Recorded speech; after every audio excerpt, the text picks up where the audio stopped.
The world was not always a place of soft fields and pampered kings. It was once rock and rot, a landscape of ancient. They look restless.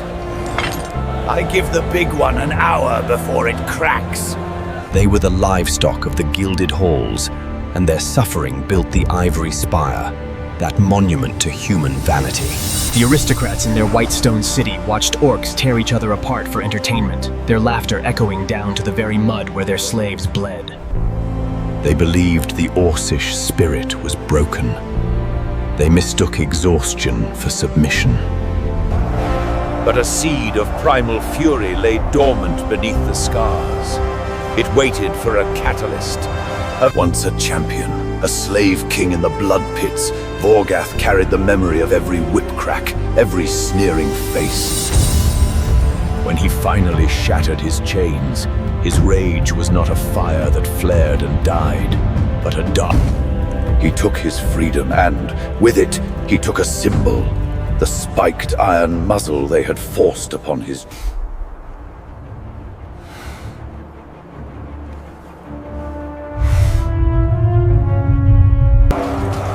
From the deserts and the shadowlands, the outcasts rallied to his banner.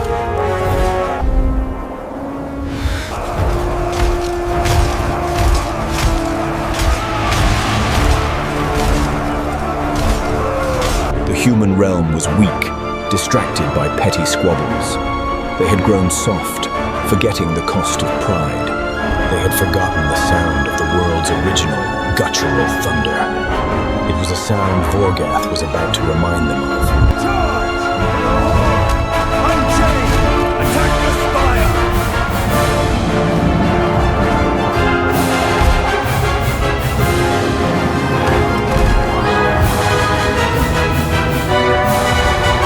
Charge!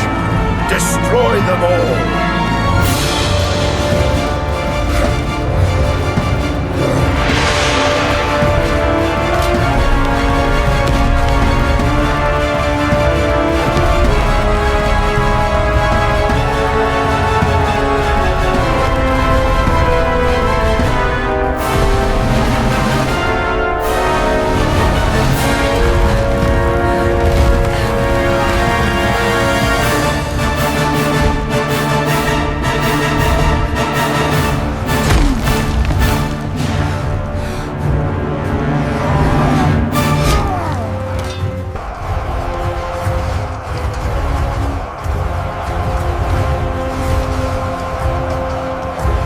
Move aside, you pathetic whelps! The king leads the charge!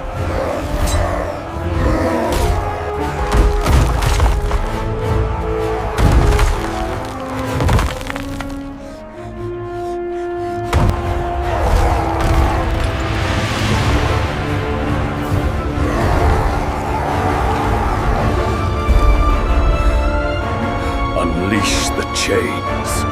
Destroy everything. Smash the gates. Feed them the pain we swallowed.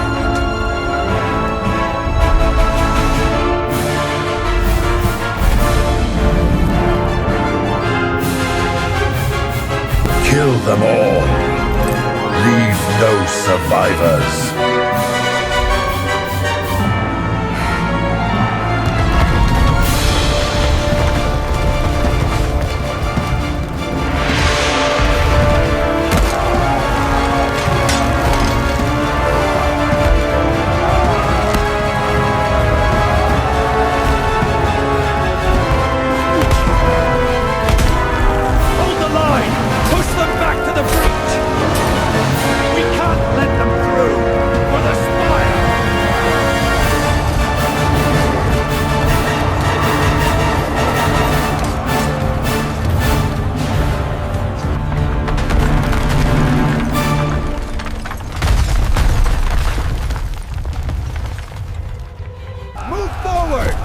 To the spire! Do not let them regroup!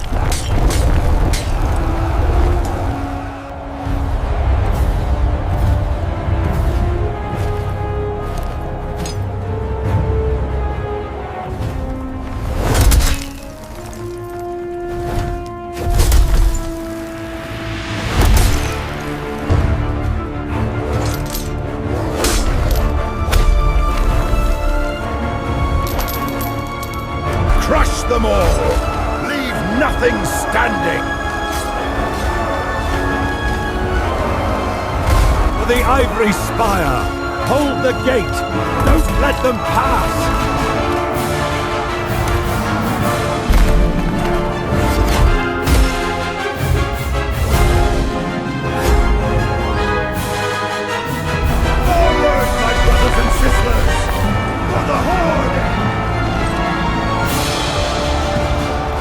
The city walls, designed to repel armies of men, crumbled before the sheer, screaming will of those they had oppressed.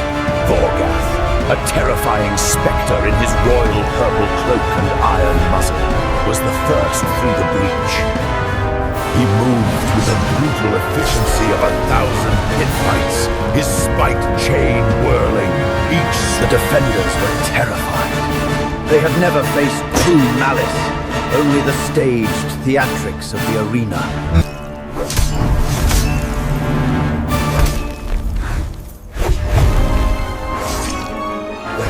The orcs did not just fight, they consumed.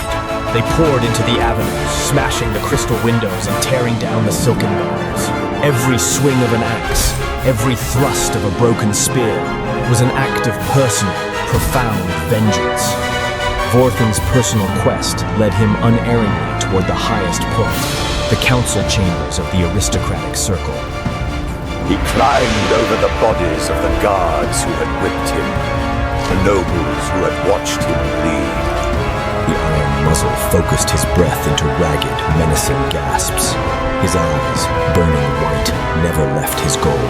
The spire was a glass and marble prison. He was there to become its executioner.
Broken through the lower levels. The council chamber is next. Where is the Emperor? Silence, they might hear us.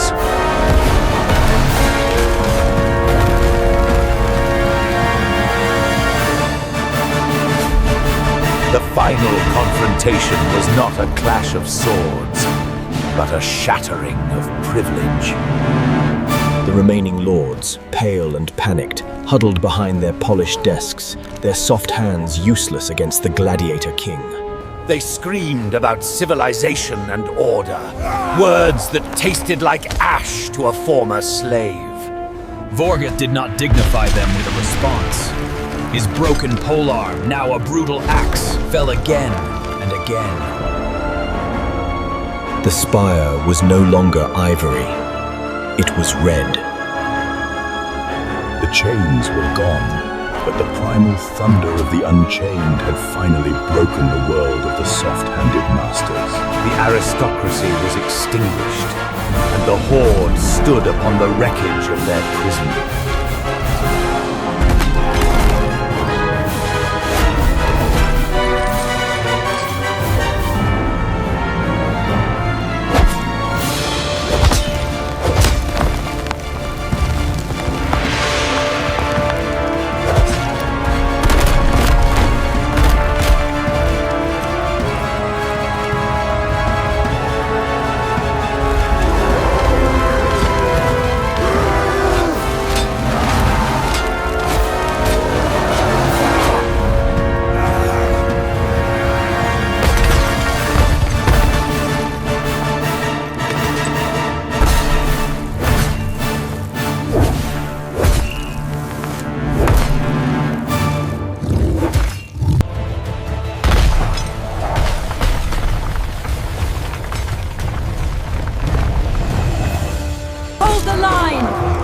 back to the chasm!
is a grave.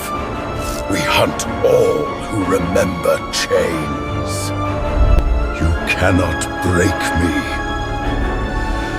I will see you burn. They called him Vorgath the Unchained, a king forged in the arena's blood and dust. The screams died out, replaced by the crackle of fire and the ragged, triumphant chants of the Horde. Vorgath stood on the highest parapet of the spire, its polished marble now cracked and stained, the symbol of the end. He did not smile. The muzzle saw to that. He simply stood, a scarred titan of...